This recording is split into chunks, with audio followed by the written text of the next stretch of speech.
My own grandson told me I was too old to understand modern business and needed to step aside. I'm George Patterson, and I've spent 42 years building something my family never bothered to learn about. My grandson demanded I sign over my shares in the family company to him and his Silicon Valley friends, announced it at my 73rd birthday party in front of 80 relatives, and gave me 1 week to make it official before they called their lawyers. Before we jump back in, tell us where you're tuning in from.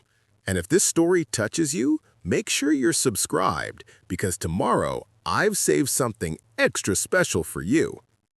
What he didn't know was that I wasn't just a shareholder. I was the majority owner of the private equity firm that was about to acquire his company. And by Monday morning, he'd be working for me. I didn't argue. I didn't raise my voice. I just smiled, cut my birthday cake, and made 2 phone calls from my garage. If you're watching this, please subscribe and let me know where you're watching from, because this story starts 4 decades ago when I made a promise to myself about the difference between handing someone a fortune and teaching them to build one. That promise would cost my grandson his company, his reputation, and everything he thought he'd inherited. Most people look at me and see exactly what my grandson sees: a 73-year-old man who wears Costco khakis and drives a 12-year-old Honda Accord with a faded bumper sticker that says, "I'd rather be fishing." Someone who clips coupons at the grocery store and brings store-brand cookies to family gatherings, where everyone else shows up with gourmet desserts from that expensive bakery downtown. My grandson, 29-year-old Derek Patterson, built a tech startup called NovaStream that landed $6 million in venture capital funding last year. He drives a Tesla Model S, wears $500 sneakers, and has 16,000 followers on LinkedIn, where he posts daily about disrupting industries and crushing outdated business models. To Derek, I'm Grandpa George, the guy who worked in manufacturing his whole life and retired with a decent pension and a small house in the suburbs. Someone from a different era who doesn't understand apps or algorithms or anything that matters in today's economy. The first sign I was losing my grandson happened 8 months ago at a family dinner. Derek started talking about NovaStream's growth projections and mentioned needing to consolidate family assets to fuel the next funding round. "Grandpa George, you've been holding on to those old Patterson Industries shares forever. It's time to let the next generation put them to work." Patterson Industries, the mid-sized manufacturing firm my father started in 1958. The one Derek assumed I'd inherited a small stake in when my father passed away 30 years ago. "Those shares are just sitting there collecting dust. You don't even look at the quarterly reports." "I look at them," I said quietly. "But you don't understand them. No offense, but the business world has changed." Derek's wife, a former marketing executive named Melissa, nodded in agreement. "It's really about letting people who understand modern capital allocation make the strategic decisions." Modern capital allocation, as if the principles of building value had been invented in the last 10 years. The second sign came when Derek started bringing his business partners to family events. 3 guys in their early 30s, all from prestigious MBA programs, all convinced they'd figured out something that previous generations had missed. "This is Grandpa George," Derek introduced me at a 4th of July barbecue. "He worked at Patterson Industries back in the day, pretty much retired now." Back in the day, as if my career had ended when disco died. One of the partners, a guy who kept checking his Apple Watch every 90 seconds, shook my hand limply. Cool. Must be nice to be done with the grind." "I'm never done," I said. He laughed like I'd made a joke and walked away to take a phone call. What Derek and his friends didn't know was that I'd been watching NovaStream's SEC filings for 6 months. I'd read every pitch deck, every investor update, every quarterly burn rate report. I knew their customer acquisition costs were unsustainable. I knew their revenue projections were inflated by 40%. I knew they were 8 months away from running out of runway. And I knew they were desperately looking for their next funding round. My wife, Patricia, asked me one night why I was spending so much time reading documents about Derek's company. "Because he's about to make a very big mistake," I told her. "What kind of mistake?" "The kind where he thinks taking something from me will save him." Patricia knows me well enough not to ask more questions. She just squeezed my hand and went back to her crossword puzzle. The breaking point came at my birthday party 3 weeks ago. Patricia had organized a nice gathering at our house, nothing fancy, just burgers on the grill and a store-bought cookies from the supermarket. 80 people showed up, mostly family, a few old friends from my working years, people I'd stayed in touch with over the decades. Derek arrived an hour late in his Tesla, wearing a blazer that probably cost more than my monthly mortgage payment. He'd brought his business partners with him, which should have been my first warning sign. Halfway through the party, Derek clinked his glass and asked for everyone's attention.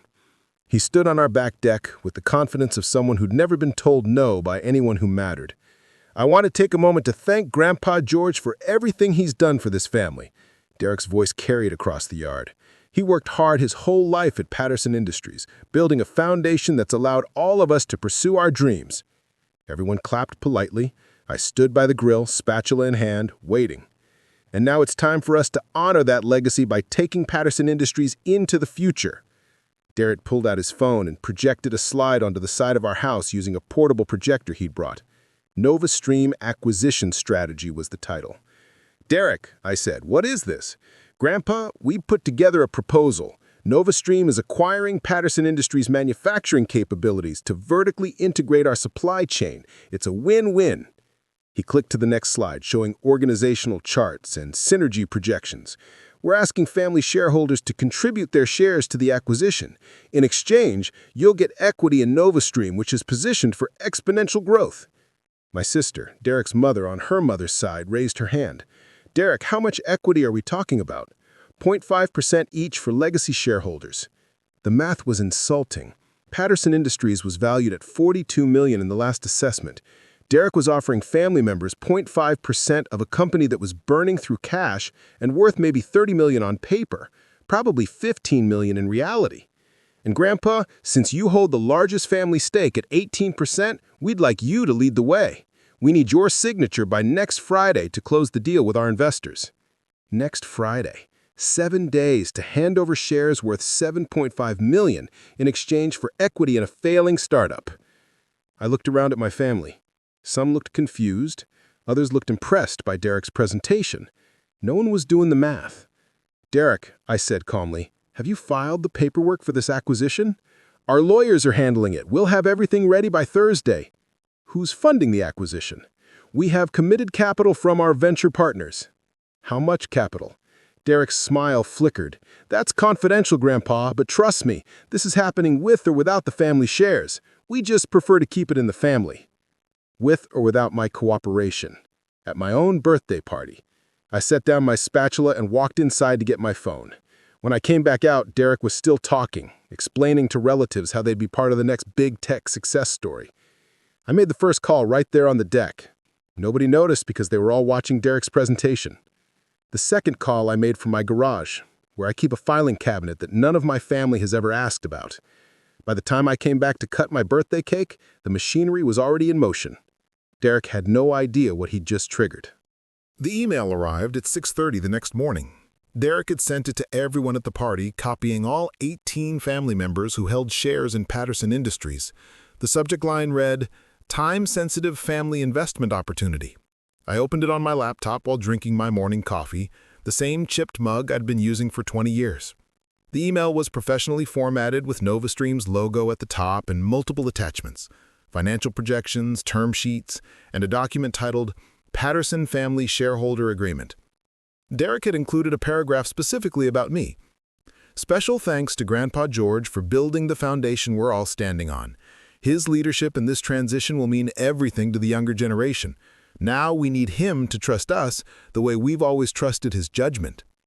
Trust. The word sat heavy on the screen. I scrolled through the attachments. The term sheet valued Patterson Industries at $28 million, $14 million less than the last legitimate valuation. The equity exchange would give family shareholders a combined 3% of NovaStream, diluted across future funding rounds. By my calculation, if everything went perfectly for NovaStream, which it wouldn't, family members would see maybe 40 cents on the dollar in 5 years. If everything went wrong, which was more likely, they'd see nothing. I forwarded the email to my attorney, a woman named Catherine who had been handling my legal affairs for 30 years. Her response came back in 4 minutes. "George, this is either incompetence or fraud, possibly both. Call me." I called her from my garage at 7 a.m. Catherine picked up on the first ring, already at her office. She'd clearly been expecting my call. Preparing and narrating this story took us a lot of time, so if you are enjoying it, subscribe to our channel. It means a lot to us. Now back to the story. I need you to pull everything we have on Patterson Industries' ownership structure. Everything? Everything. Corporate records, shareholder agreements, the trust documents, all of it. Catherine was quiet for a moment. George, are you sure you want to do this? My grandson just tried to steal $7.5 million from me using a PowerPoint presentation at my birthday party. I'm very sure. Give me 2 hours. Her second call came at 9:15 while I was pretending to read the newspaper. Patricia had gone to her book club, which gave me the house to myself. George, we have a problem. What kind of problem? Derek doesn't know what he's trying to acquire. Catherine's voice had that edge it got when she had found something interesting.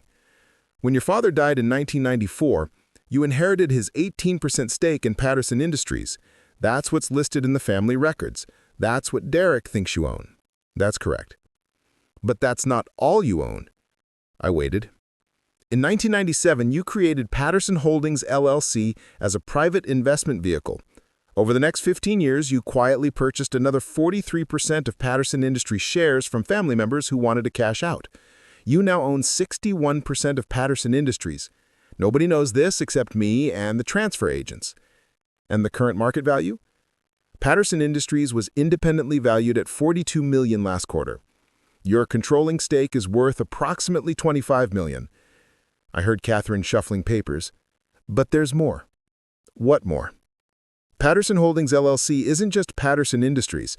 You've been acquiring other manufacturing companies for 2 decades.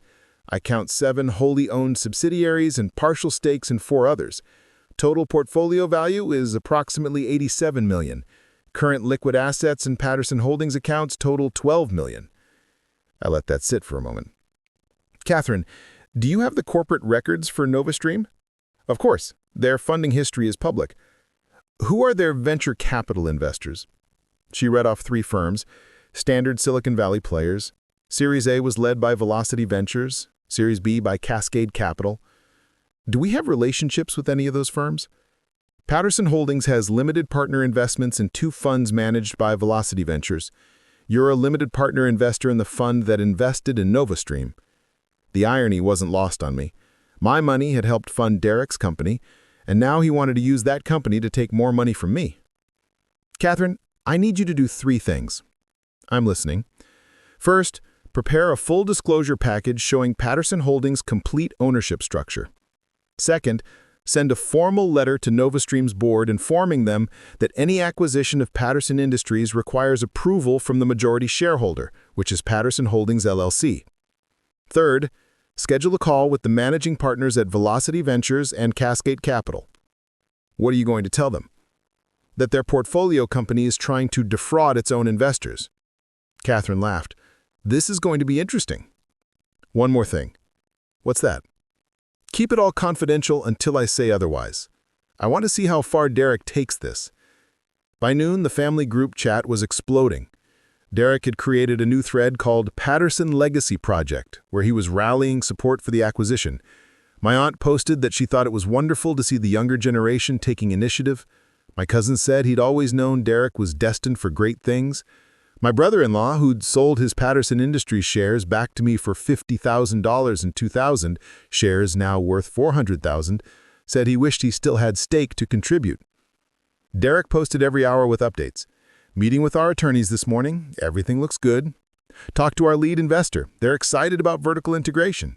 Grandpa George, checking in to see if you have any questions about the terms. I didn't respond. I just watched the thread grow. Watched family members convince themselves this was a smart decision because a 29-year-old in expensive sneakers had told them so. Wednesday afternoon, Derek called me directly. I was in my garage, going through old financial records when my phone rang. Grandpa George, hey, just wanted to touch base about the shareholder agreement. Derek, I've been reading through your documents. And? I have some questions. Of course. That's totally normal. Fire away. Your valuation of Patterson Industries at $28 million, where did that number come from? Our financial advisors did a comprehensive analysis. Market comparables, asset valuation, projected cash flows, the whole thing. Which financial advisors? Derek hesitated. We're working with a boutique firm that specializes in manufacturing sector valuations. What's the name of the firm? Grandpa, I don't think we need to get into those specifics right now. The point is the valuation is solid. Derek, the last independent valuation of Patterson Industries was $42 million 18 months ago. The market's changed. Manufacturing is under pressure. We're actually doing you a favor by offering 28. A favor. I see. And the equity you're offering in NovaStream. Tell me about your current burn rate. Our burn rate is healthy. We're investing in growth. How much are you burning per month? That's confidential information, Grandpa. I can't share that with non-investors. But I am an investor, Derek. What? I'm a limited partner in Velocity Ventures Fund 3, which means I'm an indirect investor in NovaStream. You have access to my quarterly reports. The line went quiet. Derek's voice came back smaller. I didn't know that. There's a lot you don't know, Derek. Grandpa, look, we can talk through any concerns you have, but we need to move quickly on this. Our investors are expecting the Patterson acquisition to close by end of month. Why the rush? Because we're building momentum. We can't slow down now. Or because you're running out of money. We're not running out of money. We're scaling. We're disrupting. We're changing the industry. With what revenue, Derek? What? I pulled up Derek's most recent filing on my computer. According to your last SEC filing, NovaStream generated $400,000 in revenue last quarter, while spending $3.2 million. That's a burn rate of $2.8 million per quarter. At that rate, you have 8 months of runway left, unless you close another funding round, or acquire a profitable company like Patterson Industries to shore up your books. Grandpa, you're looking at this all wrong. Am I? Because it looks to me like you're trying to use my assets to save your company from running out of cash. That's not what's happening. Then explain to me what is happening. Derek's voice got tight. Look, I don't have time for this right now. I have a board meeting in 20 minutes. We'll talk later. He hung up. I sat in my garage looking at the phone and smiled. Derek had no idea that the board meeting he's rushing to would be very different than what he expected. The dinner happened Thursday night at Derek's request. He texted me that afternoon, saying he wanted to smooth things over. Just the two of us, grandfather and grandson. No lawyers or business partners or complicated documents. Just a conversation over a good meal. He chose a steakhouse in downtown Seattle, the kind of place where tech executives take clients they want to impress. Valet parking, floor-to-ceiling windows overlooking Elliott Bay, wine list thicker than most novels. I arrived 15 minutes early, driving my Honda Accord past the row of Teslas and BMWs in the parking lot. The valet looked at my car like I'd pulled up in a lawnmower, but he took the keys anyway. Derek was already at the table, wearing a tailored shirt that probably cost more than my entire outfit. He'd ordered a bottle of wine that the waiter presented like it was a sacred artifact. $240 according to the menu I glimpsed. Grandpa George, thanks for coming. Derek stood to shake my hand, that firm grip they teach in business school seminars. I wanted to clear the air about our phone call. Sometimes I forget that your generation didn't grow up with cap tables and burn rates. I sat down and opened my menu. The cheapest entree was $58. Derek, I understand burn rates just fine. Of course. I didn't mean it like that. The waiter came over and Derek ordered for both of us without asking what I wanted. 2 filet mignons, medium rare with the truffle butter, and bring us the Caesar salad to start. I prefer my steak well done, I said after the waiter left. Derek waved his hand dismissively. Trust me, medium rare is how you want to eat a cut this good. You'll thank me later. The first sign that dinner wasn't going to go the way Derek planned came when his phone rang during the appetizer. He glanced at the screen and his face changed. Excuse me, Grandpa. I need to take this. It's my lead investor. He walked outside to the restaurant's entrance. Through the windows, I could see him pacing, his free hand gesturing emphatically. When he came back 5 minutes later, his confident smile had cracks in it. Everything okay? Fine, totally fine. Just some last-minute details on the Patterson acquisition. My investor wanted to confirm the timeline. What did you tell him? That we're on track. Family shareholders are aligned. Paperwork will be signed tomorrow.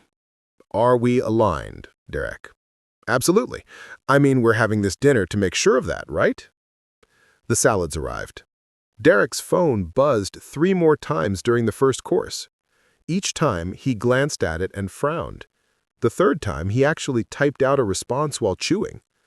By the time our steaks arrived, medium rare despite my request, Derek had checked his phone 11 times. Something on your mind? Derek set down his fork. Okay, look, I'm going to level with you, Grandpa. Man to man. I'm listening. NovaStream is at a critical inflection point. We've got product market fit, we've got user growth, we've got all the fundamentals in place. But we need this Patterson acquisition to show our investors that we're serious about vertical integration. Without it, our Series C round gets complicated. Complicated how? Derek took a long drink of his expensive wine. Some of our investors are getting nervous about our burn rate. They want to see a path to profitability, or at least to sustainable unit economics. Patterson Industries gives us that path. It makes our story more attractive for the next funding round. So you need my company to convince your investors not to abandon your company. That's not how I'd phrase it. How would you phrase it? Derek leaned forward. Grandpa, you've been sitting on Patterson Industries shares for 30 years. You're 73 years old. What are you going to do with them? Keep letting them generate dividend payments that you spend on grocery store wine and Costco khakis? I could let them do that. Or you could be part of something bigger. You could help your grandson build something that matters. NovaStream could be worth $500 million in 5 years. Your little manufacturing company will never be worth more than it is right now. My little manufacturing company. Derek didn't even know what he was talking about. I cut into my overcooked steak and chewed slowly. Derek kept talking, his pitch gaining momentum like he was in front of a venture capital panel. We're not just building software, Grandpa. We're rebuilding the entire supply chain infrastructure for the streaming economy. Patterson Industries' precision manufacturing capabilities are exactly what we need to control our hardware costs. Right now, we're paying third-party manufacturers in Asia, spending $37 per unit on components we could make for $19 if we owned the manufacturing. Over 10,000 units, that's $180,000 in savings per production run. I did the math in my head. Derek's numbers were wrong. He was comparing retail component prices to theoretical manufacturing costs that didn't account for overhead, quality control, or the fact that Patterson Industries didn't make the kind of components NovaStream needed. But I let him keep talking. And it's not just about cost savings. It's about speed to market, quality control, supply chain resilience. This is the future of vertical integration. This is how Amazon built their empire. You're not Amazon, Derek. Not yet. But we could be. We have the vision, the team, the technology. All we need is the manufacturing backbone. All you need is my company. Our company, Grandpa. It's always been a family company. Now it's time for the family to come together. His phone buzzed again. This time when he looked at it, the color drained from his face. I need to make another call. He stood up and walked outside again. This time I could see him through the window, not just pacing, but running his hand through his hair, that universal gesture of someone receiving bad news. When he came back, he didn't sit down. Grandpa, I need to go. There's an emergency board meeting in an hour. I thought your board meeting was yesterday. This is a different one, an emergency one. What kind of emergency? Derek grabbed his blazer from the back of his chair.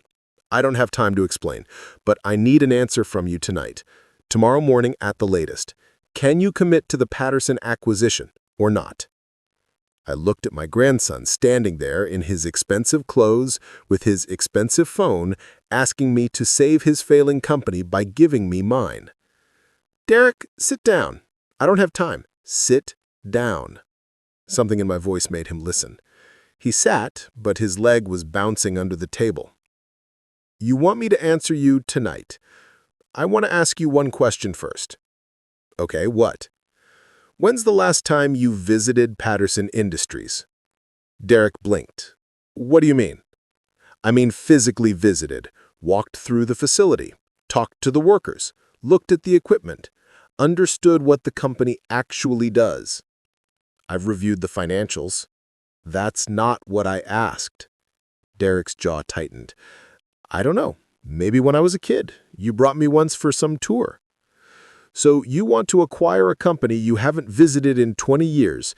You want to integrate it into your supply chain without understanding what it manufactures.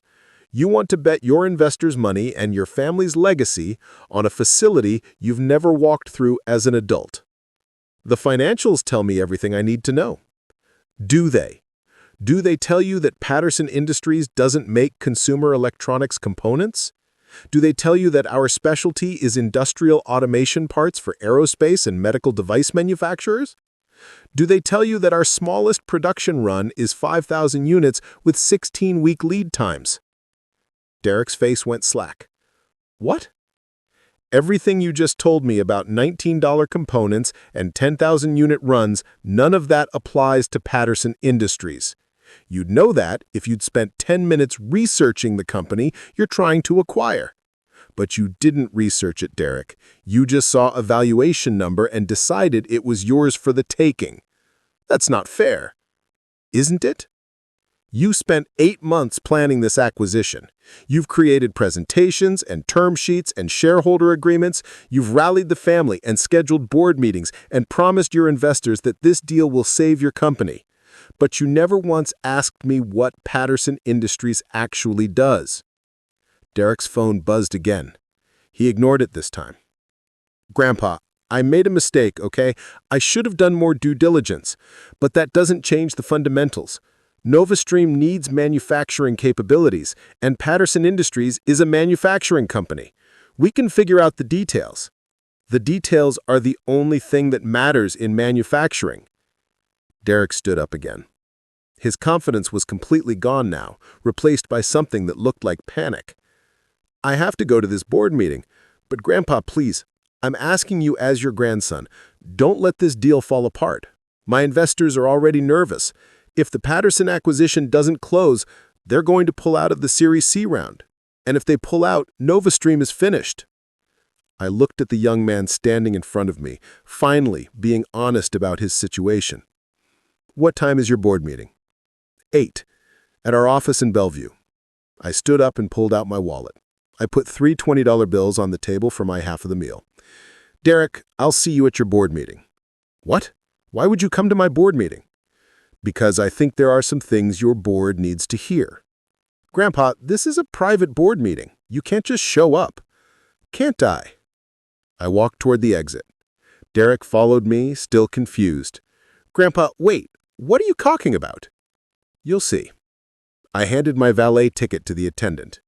Derek stood on the curb, his Tesla key fob in his hand, looking completely lost. Monday morning, I arrived at NovaStream's office at 7:30. Catherine met me in the parking lot with her leather folder thicker than before. Everyone's waiting, she said. Derek, the board, the business partners. They want to know what you're going to say. They'll find out. The conference room looked different in morning light. Less impressive, more desperate. Derek sat in wrinkled clothes with dark circles under his eyes. His 3 business partners had been moved from the table to chairs against the wall. The board members, James, Sarah, and Richard, sat across from Derek with the posture of people who'd already made a decision. I took my seat. Catherine opened her folder. Good morning. Before we begin, I want to make something clear. I'm not here to destroy Derek's company. I'm here to save it. And to teach my grandson something he should have learned 20 years ago. Derek looked up with hope in his eyes. He still thought I was going to rescue him without consequences. Derek, NovaStream is 8 months away from bankruptcy. Your burn rate is unsustainable, your revenue projections are inflated, your Series C round isn't going to close because you have no path to profitability, and your management team just demonstrated catastrophically poor judgment. The hope died in his eyes. "Grandpa, I'm not finished. You tried to defraud your own family. You fabricated valuations. You misrepresented a target company's capabilities to your board. You violated your fiduciary duty as CEO. Any one of those things should disqualify you from running a company." Derek's hands shook on the table. His business partners stared at the floor. "However," I continued, "NovaStream has good technology. Your streaming infrastructure platform actually works. Your customer base is loyal. The core business idea is sound. It's the execution and leadership that's broken." Catherine slid a document to the board members. "This is a proposal from Patterson Holdings, LLC, to acquire NovaStream." Derek jumped up. "You're taking my company?" "I'm buying a failing company at fair market value. Sit down, Derek." James read quickly. "You're offering $15 million cash for 100% of NovaStream's equity, plus assumption of all current liabilities." "Correct. The offer is valid for 72 hours. After that, I withdraw, and NovaStream can find bankruptcy in 6 months." Sarah looked up. "This values NovaStream at less than half our Series B valuation. Your Series B was based on projections that didn't materialize and a management team that just tried to commit fraud. I'm valuing NovaStream based on actual financials and the cost of fixing the damage Derek has done." "This is a low-ball offer," one of Derek's partners protested. "You're taking advantage of a temporary setback." "Temporary?" I turned to him. "Your CEO just tried to steal $7.5 million from his grandfather using fabricated documents. Your board is about to fire him. Your runway is 8 months. In what universe is this temporary?" He shut up. Richard spoke carefully. "Mr. Patterson, what happens to current management under this proposal?" "Derek is terminated immediately. The 3 business partners are offered individual contributor positions with 6-month probation. I install a new CEO with actual operational experience. The board is reconstituted with members who understand sustainable growth rather than growth at all costs." Derek's voice barely whispered. "You're firing me? You fired yourself when you decided lying to your board was acceptable business strategy. But this is my company. I built this. You started this company. You raised venture capital, but you didn't build anything sustainable. You built a cash-burning machine that looks impressive in pitch decks, but can't survive reality." I softened slightly. "Now you're going to learn what building actually means." Catherine slid another document to Derek. "Employment offer from Patterson Holdings. Junior analyst position, $45,000 salary, no equity. 2-year commitment." Derek stared. "Junior analyst? I'm a CEO. I've raised $12 million. I've built a team of 30 people. And you want me to be a junior analyst? I want you to learn how businesses actually work. 6 months on Patterson Industries' factory floor, learning how we manufacture precision parts, manage quality control, and serve customers who've been with us for 30 years.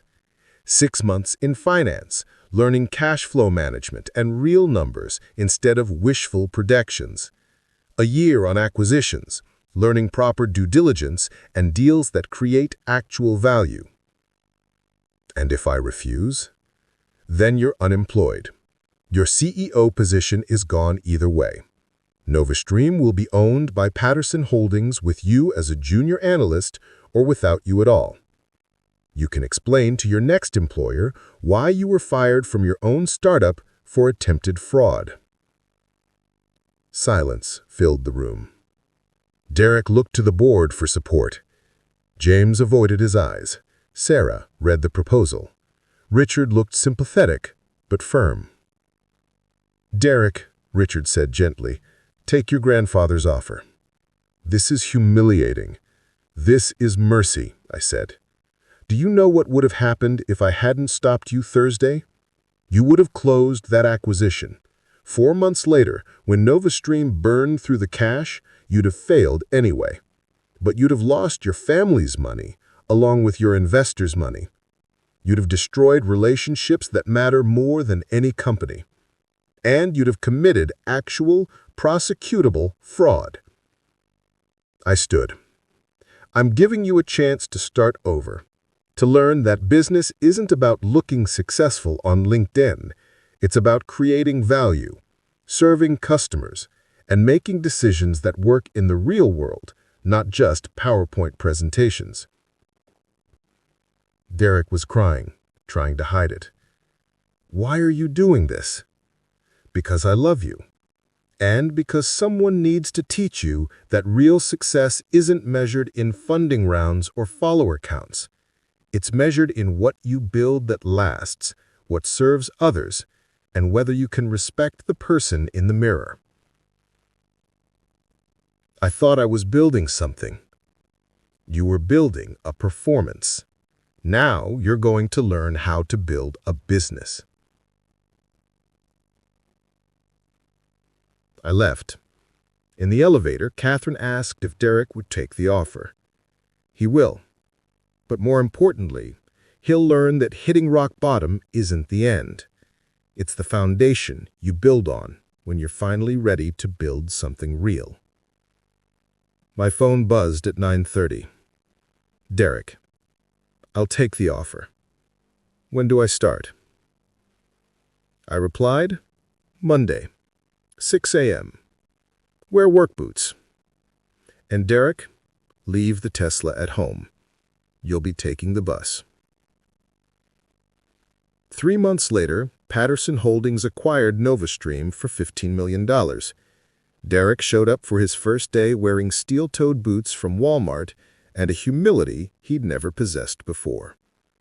He lasted the full 2 years. Never became CEO again, but he became something better. A competent operator who understood that building something real matters more than looking impressive while building nothing. When I retired at 78, Derek applied for managing director along with 6 other candidates. He came in second.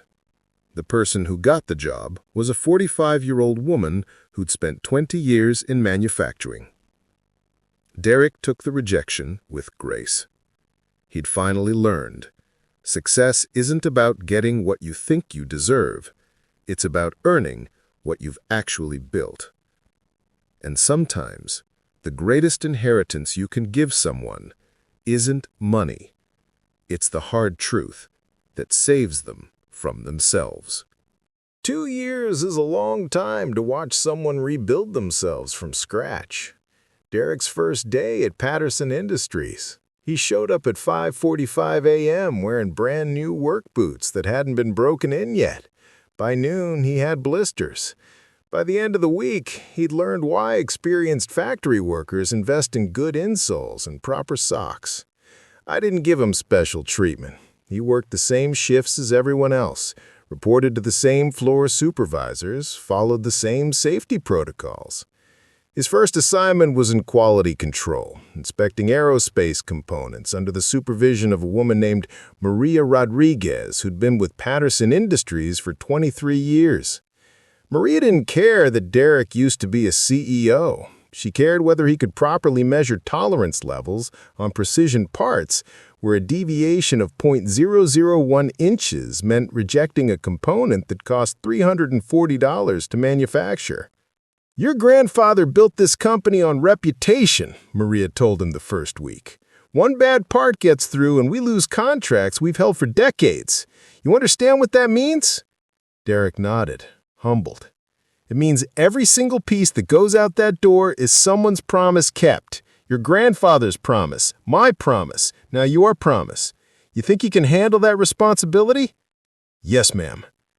The first month, Derek failed inspection protocol twice.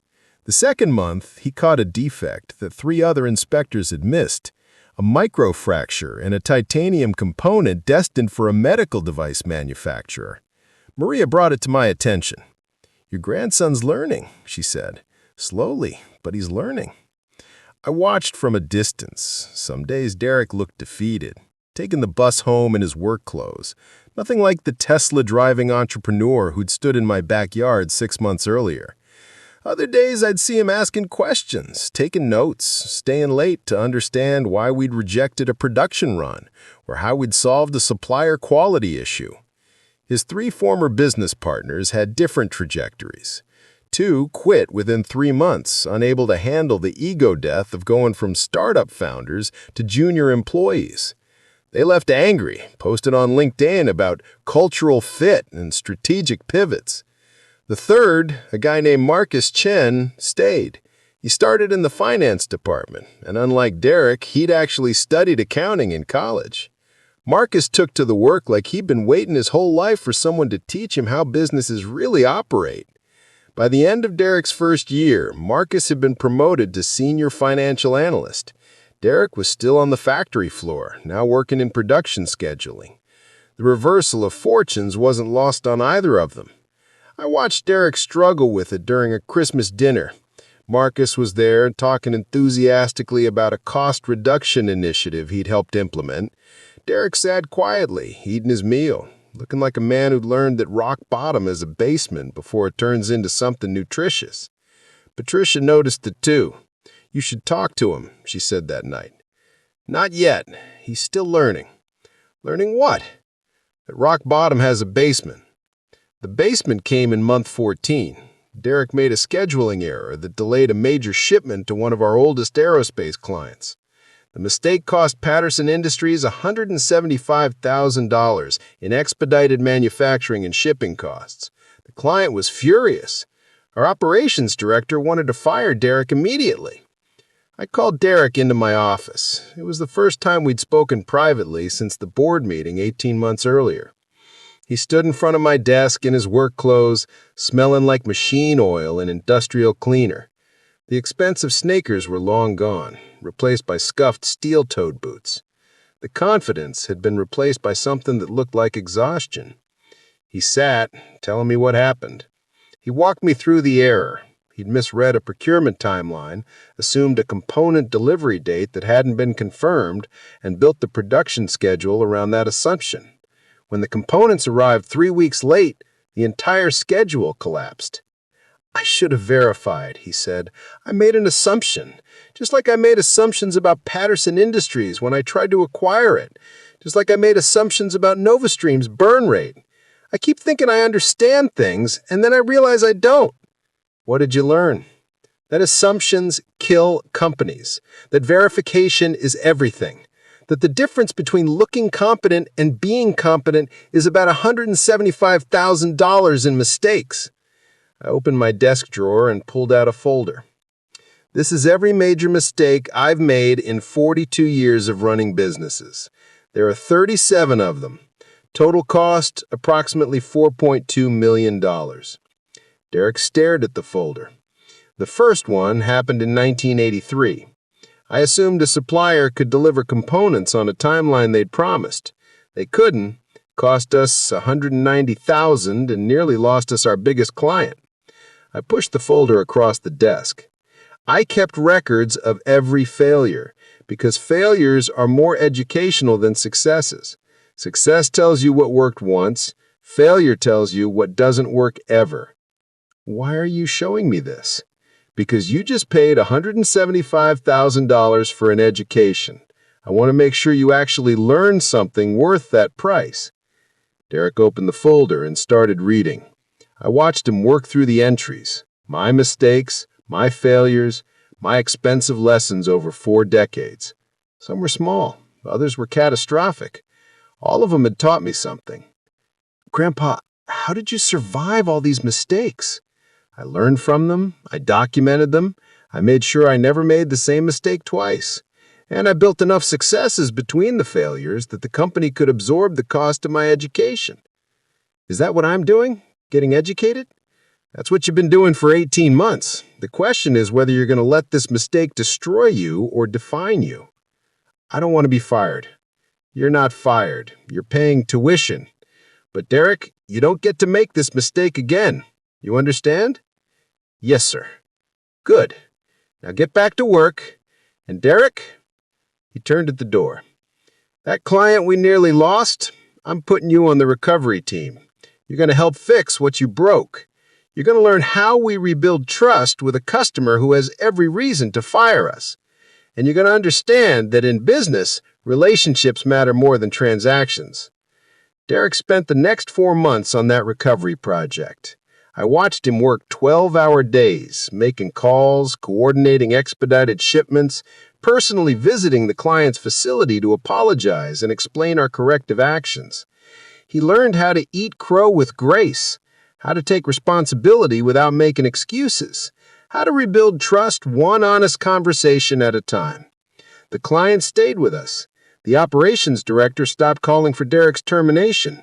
And Derek learned something that no MBA program teaches, that competence is built through failure, humility through consequence, and character through the decision to keep going when quitting would be easier. His 2-year contract ended on a Tuesday in March. I called him into my office that morning. Your contract is complete. You're free to pursue other opportunities. Derek looked at me carefully. Is that what you want me to do? What do you want to do? I want to stay, if you'll have me. Why? Because for the first time in my life, I'm building something real. I'm not performing success. I'm earning competence. I'm not collecting followers. I'm serving customers. I'm not disrupting industries. I'm learning how industries actually operate.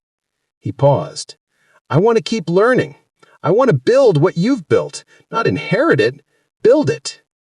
I pulled out another document. Patterson Holdings is creating a new division focused on manufacturing technology integration.